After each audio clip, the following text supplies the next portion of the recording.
Sure. What time would you want for the late checkout? As late as possible, please. Is 5 p.m. okay for you? Perfect. Yeah, it's done. Thank you. Have a nice day. Have a nice day.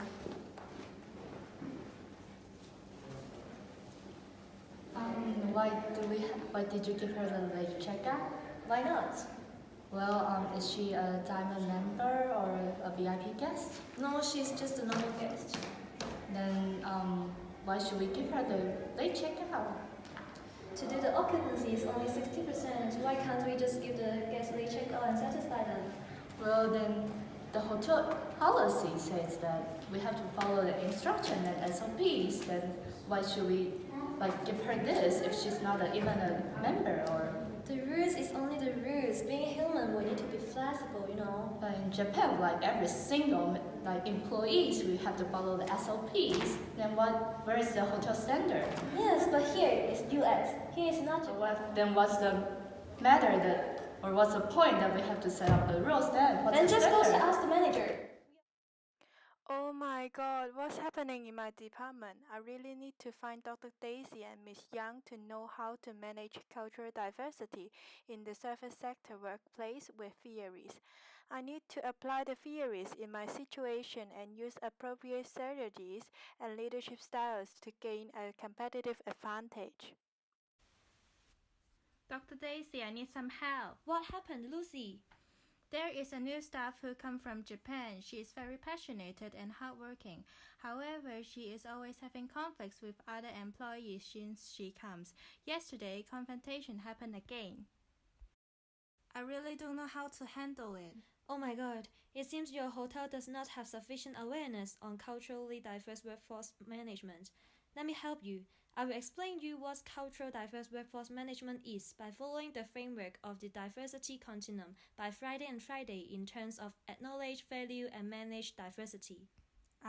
Doctor, thank you very much. Shall we start?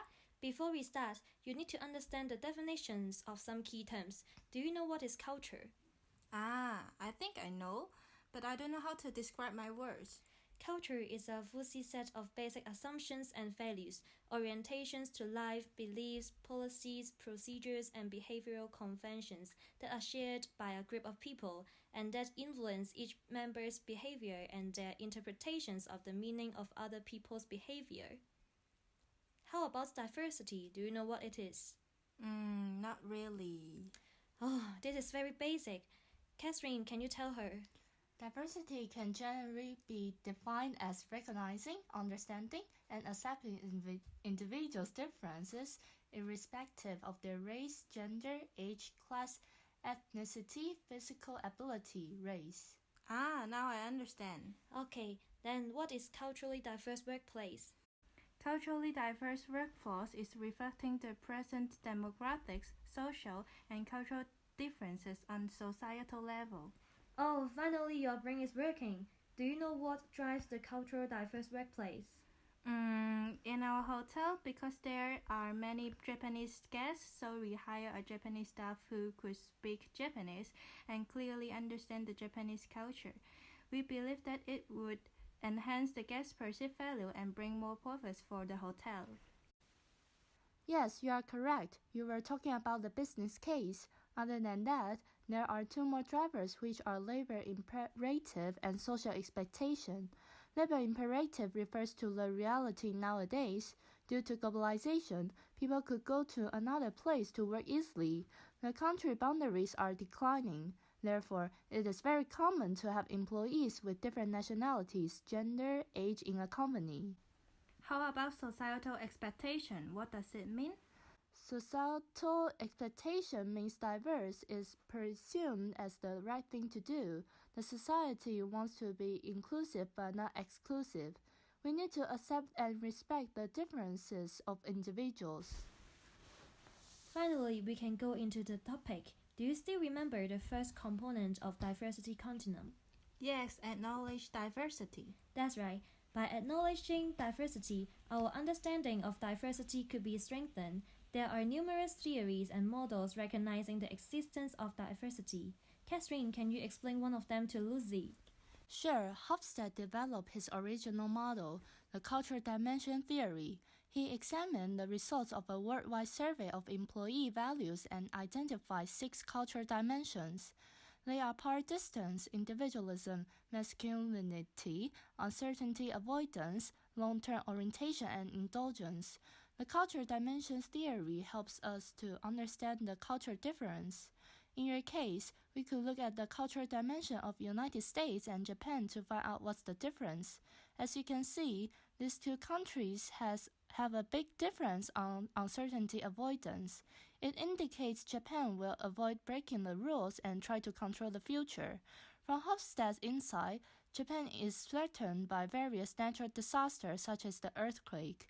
Under these circumstances, Japanese has learned and used to prepare themselves for any uncertain situation. They employ this mentality into every aspect of society. In contrast, Americans tend to have more freedom to try something new and different. They do not require a lot of rules, which is extremely different from Japan. Since your employees and company does not aware of the cultural difference, that's why confrontation emerge. Dr. Daisy, am I correct?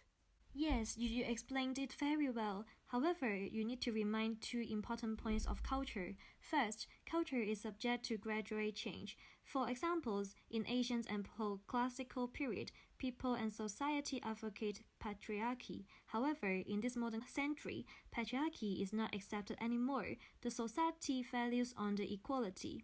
Second, cultures and values are subjective. People may have different understanding on the values. Besides social construct, culture can be also affected by individual construct. This study allows us to have a brief understanding on the cultural differences. However, the study data will be deviated maybe by time, methodology, and researcher interpretation. For example, Shuraf conducted a study on country differences in 76 national groups. He identified 7 cultural values in 3 pairs. This model is called bipolar cultural dimension.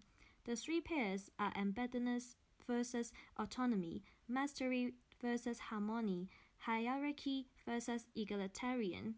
From the Hofstede insight, Japan and US are 2 extreme countries, right?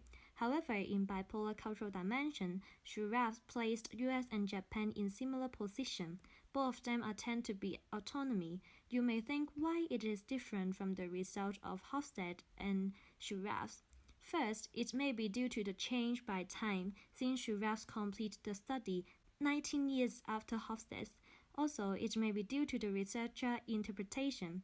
Autonomy raised up by Shuraf also refers to people. Do they have the right to say what they think? The interpretation of freedom by Hofstede and Shuraf are not totally the same. Therefore, you need to read more so that you may have a comprehensive understanding on the cultural differences. Let's move to the second component, Catherine. Maybe you can introduce her the cultural mapping by Erin Meyer so she can understand more by valuing diversity. Friday and Friday explain the value diversity refers to individuals brings the differences of diversity in the environment. So, to know more about diversity of cultures and how it will influence your leadership, do you know the tool of culture mapping? What is culture mapping? Well, it is made up of 8 types of behavior, including communication, decision-making, leadership, trust, disagreement, and scheduling. These are the most commonly found of culture gaps in international teams. It can be used for both acknowledging and valuing diversity. Since culture mapping focuses more on behavior other than cultural values, it will be less suggestive so we could understand the actual culture differences that we may face in a diverse workforce. Let's take communication as an example. What's the difference between Japanese and American employees when communicating? I remember that when I asked them ideas or opinions, American employees expressed her own ideas a lot, but the Japanese employees normally said nothing or just nodded with agreement. This shows the communication difference. The communication skill of America is low context. In low context culture, good communication is precise and clear. People express their own ideas quite straightforward. On the other hand, Japan is high context. Communication is sophisticated and layered. Sometimes you have to ask more to make them talk their ideas and also think deeper to understand the meaning of the sentences. Although there are many differences between these two cultures, but there is one behavior that is similar. Do you know which one is it? I have no idea. It's scheduling. Both of the cultures doing the tasks step by step. After one thing is done, then do the other one. No interruption is accepted. Oh yes, that's true. I remember it. When I asked them to do the task, both of them follow stages to complete it. So, do you understand more of your employees by the tool of culture mapping? There are more descriptions of cultural differences that you can learn from it. Yes, thank you for the detailed explanation. Now I know how to speak to them in different ways if I want to get more opinions from them. Last but not least, for the last component, Friday and Friday interpret that the managing diversity is to lead individuals with diversity to reach the organization's strategic goal. I want to know what approaches you used to manage your team. Colorblind approach maybe? Seriously? Colorblind ignores cultural differences and treats everybody in the same way. Isn't it good to treat everyone the same? If you treat everyone the same, someone might still feel unfair, which will reduce the employee's engagement. To avoid this, it is important to consider how different groups conceive of diversity. I see. Then I guess multiculturalism will be better then. Oh my. Multiculturalism focuses on respect and understanding of diversity. However, this approach is focusing too much on compliance.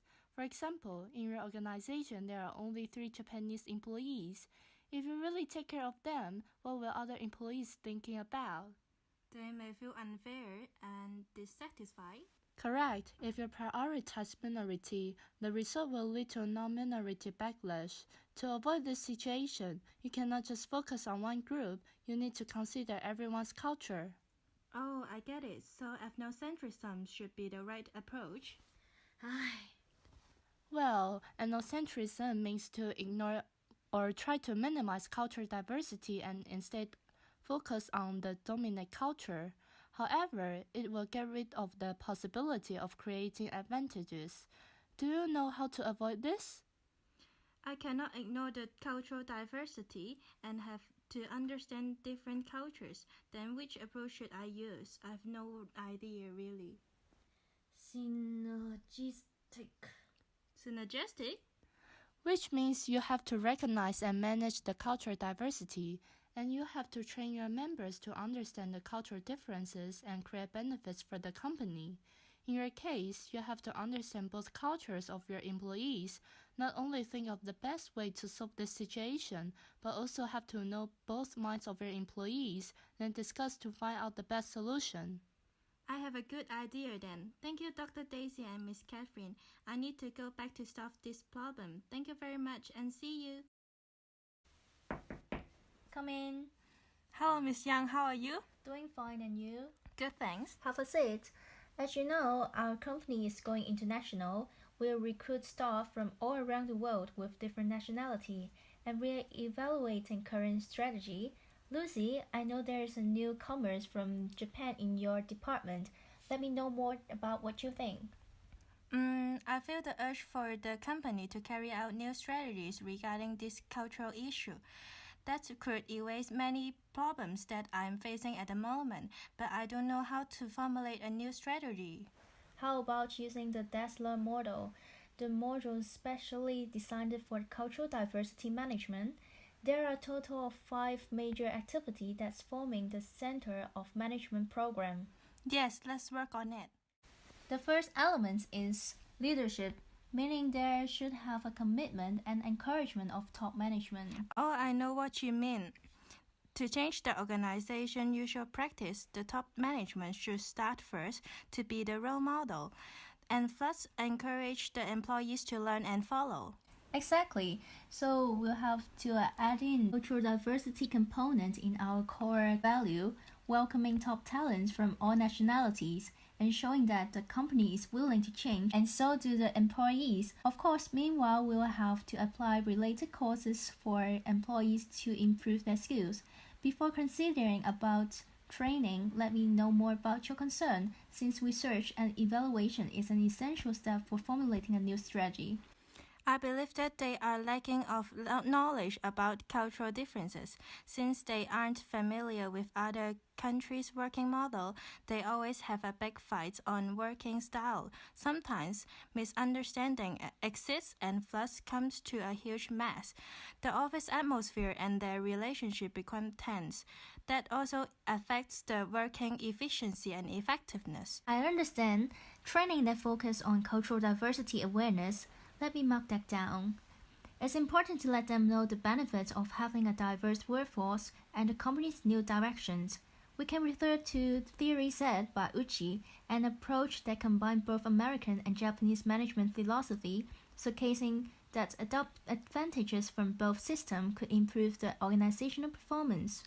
Holding environmental briefings and orientation in culture, maybe. Definitely. Language training might be needed for whose mother tongue is not English. Also, diversity managerial programs should not be missed out. For the recruitment stage, we should emphasize the diverse workforce once again to make sure this concept is in their mind and be ready for this multicultural working environment, followed by the performance evaluation and promotion process.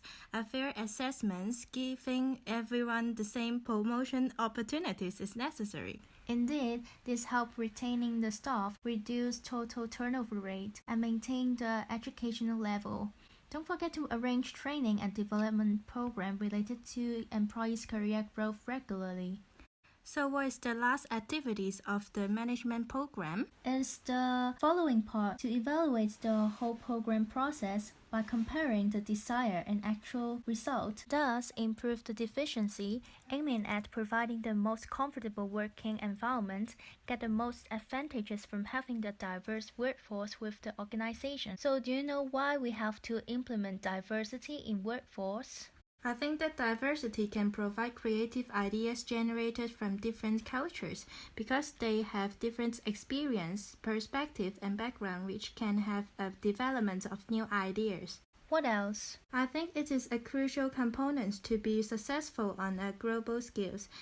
Especially in hotel industry like us, we need to provide the products and service in a globalized way to fulfill the needs of the customers who come from different nationalities. That's right. But I also figure some disadvantages on diverse workforce. For example, at this situation, conversion will appear in different working habits and problem-solving methods. Therefore, it is very difficult for me to reach one single agreement between the two.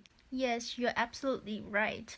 And it might decrease the productivity as managers like us need to take time to solve the problem out to ensure our employees are engaged in work. But still, diverse workforce can bring us other advantages like attract and retain the top talent. As I've mentioned, it might enhance the flexibility and response to the rapid changes in the globalization. So that's why you say that it's a good thing to have diverse workforce in one organization. So do you know how to tackle with disadvantages that brought about? I think that it may be the manager's job to do this. That's why I'm here to tackle this problem. Leadership style may be one of the elements that impacts the organizational culture. Situational leadership may be useful for you to solve this problem. Do you know why we need to use this leadership style? I think it's because it allows me to adjust the style according to different employees, depends on their abilities and commitments to do the work. It can be adapted with different trainings and motivation given to the employees, and I think this may increase their engagement in the workforce. So, what have you learned today?